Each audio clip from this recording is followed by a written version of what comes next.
Salutations, ici c'est UltraBD. Bienvenue à cette première partie de notre exercice. On va travailler sur 3ds Max, là on va modéliser et animer notre scène.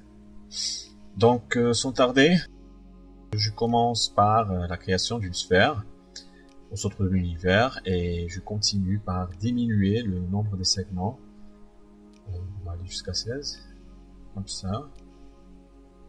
Et ensuite, je vais convertir en polygone. Voilà. En mode arrête, je vais faire boucle, je fractionne ma sphère en deux éléments, donc je vais supprimer celui du devant. Et en mode bordure, et avec la touche majuscule enfoncée, je fais échelle pour avoir cette forme. Je continue en mode sommet, et j'aligne mes sommets sur les axes X et Y. Comme vous voyez. Y. X. X. Voilà, très facile jusque là. Je continue la modélisation toujours avec majuscule enfoncée, en utilisant la sélection de déplacement et échelle. Échelle.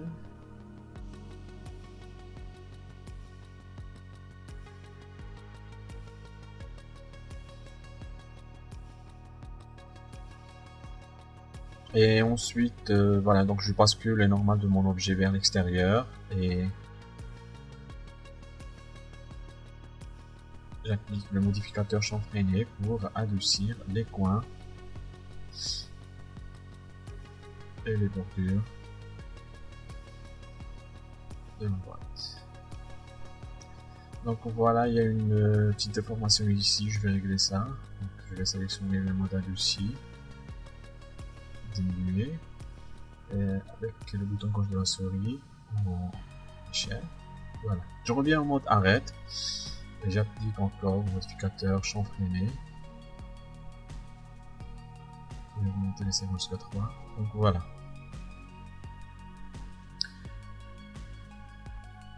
À l'intérieur, en mode arrête, je fais boucle et j'applique le modificateur extrude. Je règle la hauteur et largeur et je continue. Toujours avec chanfreiné. J'augmente le nombre de segments jusqu'à 5.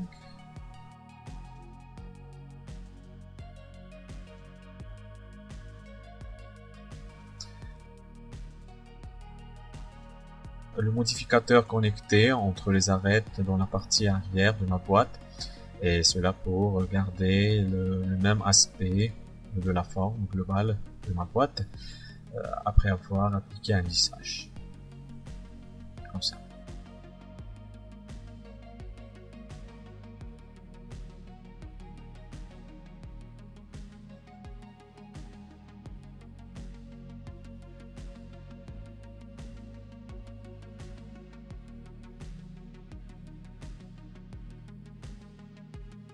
Parfait. Je vais compresser en polygone éditeur. Je clone mon objet à 15 copies en appuyant sur le bouton Shift déplace. Et je regroupe le tout pour faciliter la sélection dans la scène.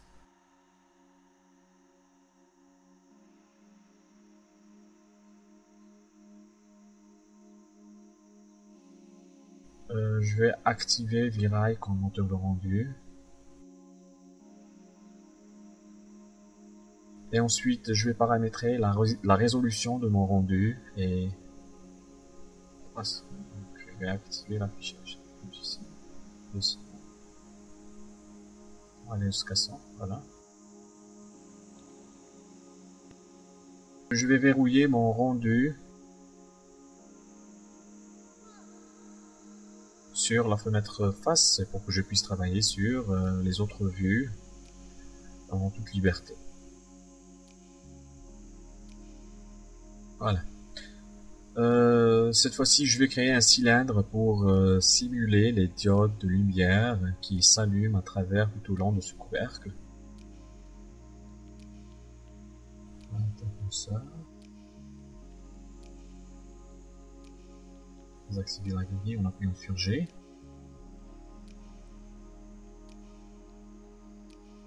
Oups. Je vais diminuer les segments de la hauteur.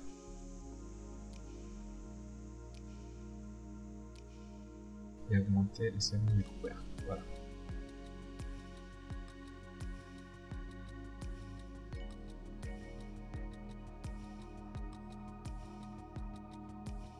Voilà, on vient d'achever la partie modélisation, un exercice assez simple, pas trop compliqué jusque-là.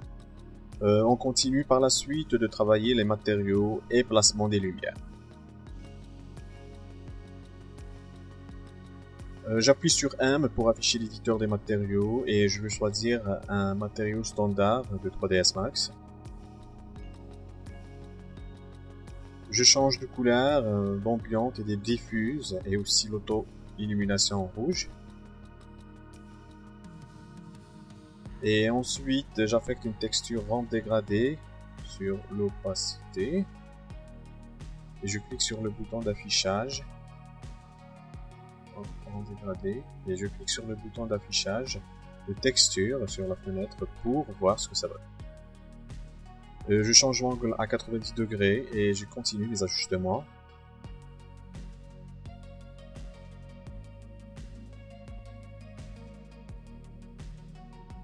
Voilà.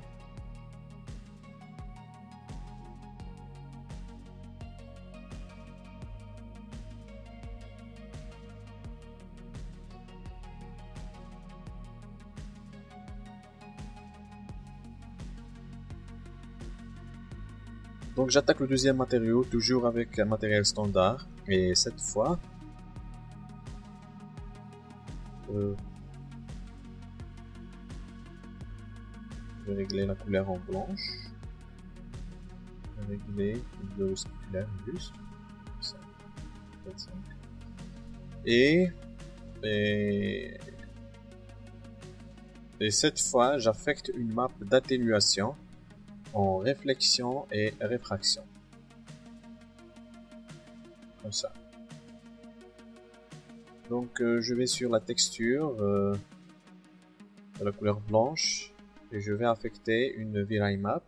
Je vais faire idem sur la couleur qui est en noir. Texture, je vais affecter une VRI map. Et ensuite je vais sur réflexion et je vais faire un frame cell. Type d'atténuation, ok. Et je vais régler la map VRI ici sur réflexion, comme ça. Je vais diminuer les subdivisions.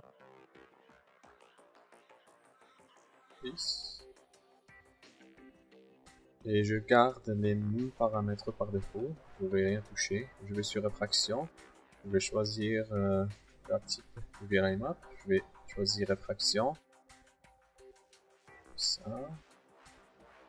Je vais changer le fog color sur un rouge un petit peu foncé. Et je valide.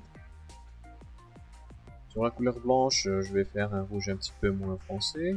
Ça. Ok.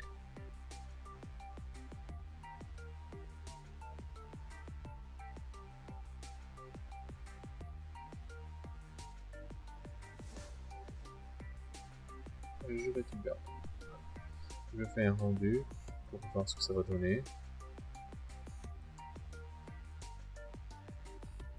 C'est déjà pas mal.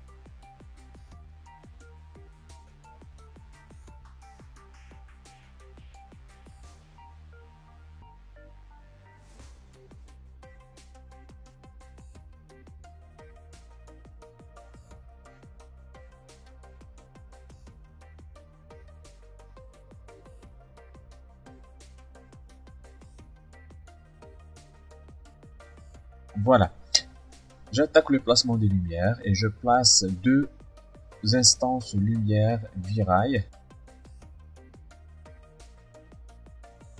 Donc, je vais placer cette première lumière ici. Comme ça.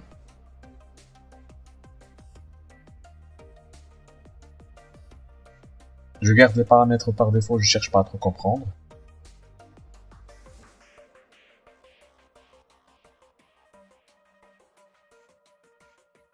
Je continue, cette fois, j'en rajoute deux autres lumières VRI sur les côtés.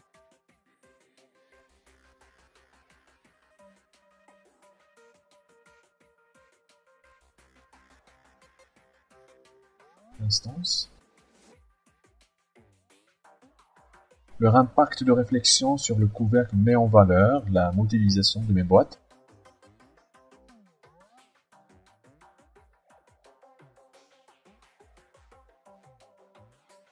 C'est bien, je poursuis le réglage et l'ajustement, je vais les placer, c'est un petit peu plus loin. Et je continue par changer la couleur des lumières en rouge et je fais un rendu pour voir ce que ça va donner.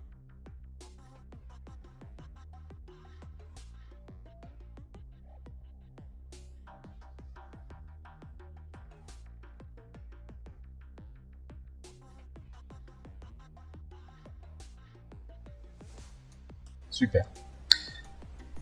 J'attaque les paramètres de mon rendu et je commence par choisir Adaptive DMC comme image simple pour l'anti-aliasing et ensuite je sélectionne Fusion pour adoucir les grains de mon rendu.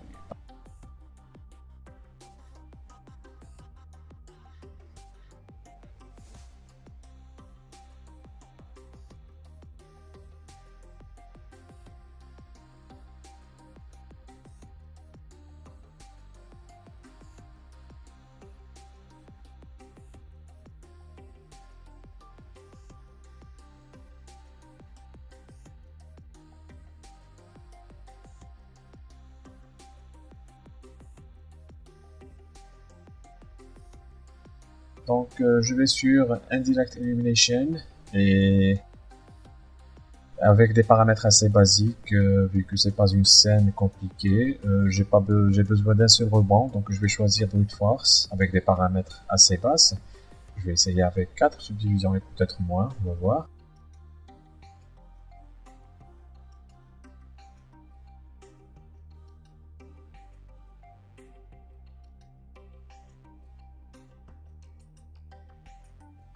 Non, c'est un petit peu sombre.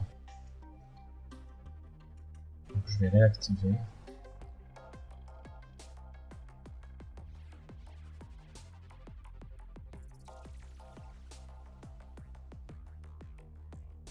Diviser en 2 subdivisions. 80. Et je fais un rendu.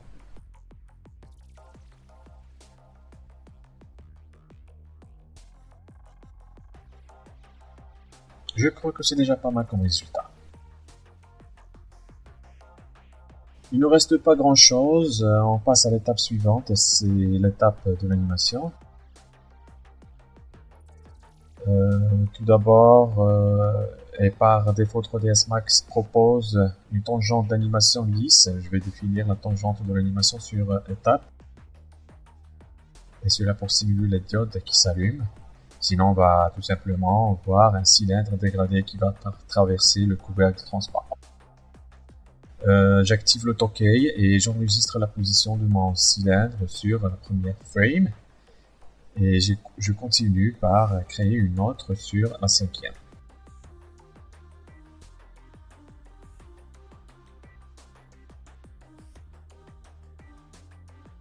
Ensuite, je vais sur l'éditeur de courbes.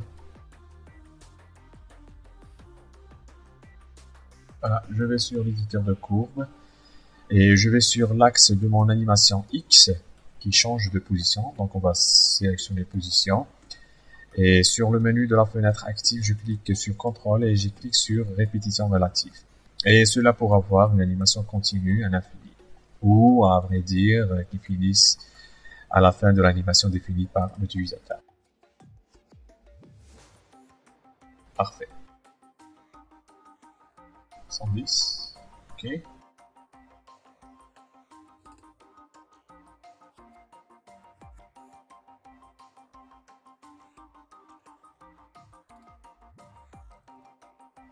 Intéressant.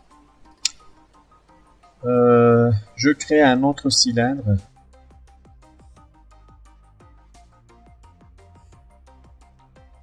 Je vais régler cet affichage.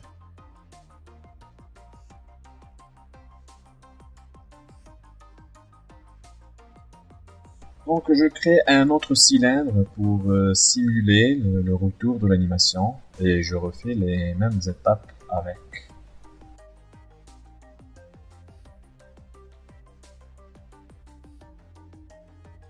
Je vais masquer le premier cylindre.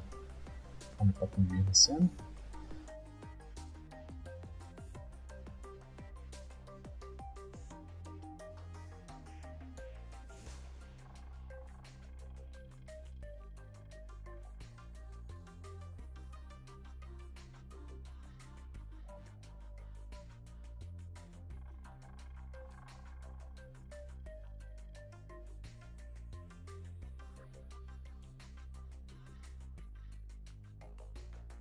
Voilà.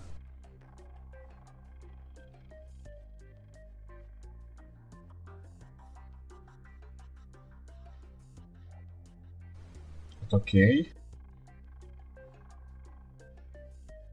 je vais enregistrer la position. Ici. Je vais doubler l'intervalle de temps ici. Ici, je vais avancer à 5 frames. Et je fais la même chose ici.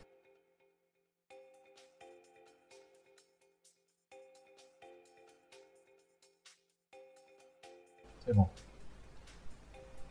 Je vais sur X, contrôleur, sur l'intervalle, je vais faire la même chose, sélection similaire et je valide. Parfait. Je vais voir ce que ça va donner.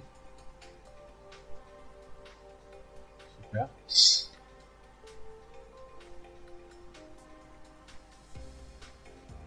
Je vais tout afficher.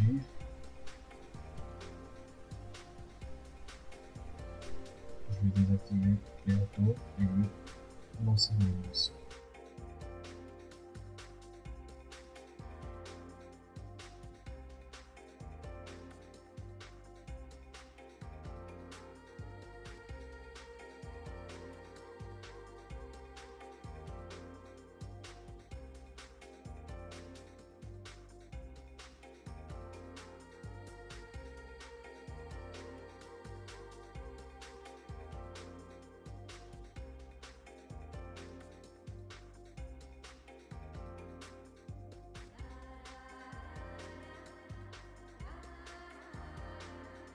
Bon, je vais faire 280.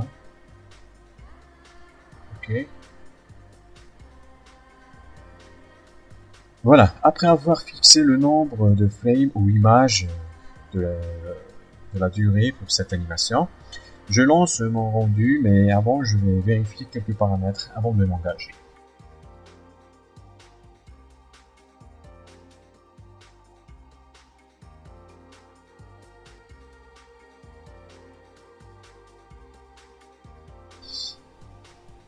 OK. Jusqu'à 280. J'ai mis, OK. Évidemment.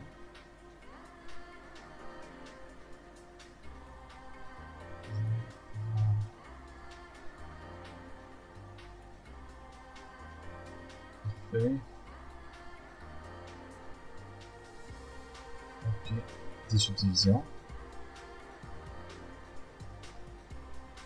Ici, à 50. Donc on va diminuer jusqu'à 10.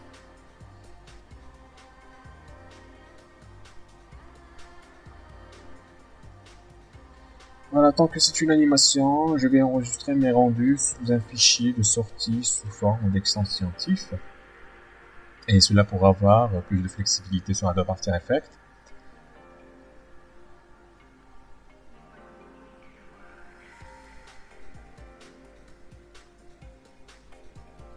Rendu.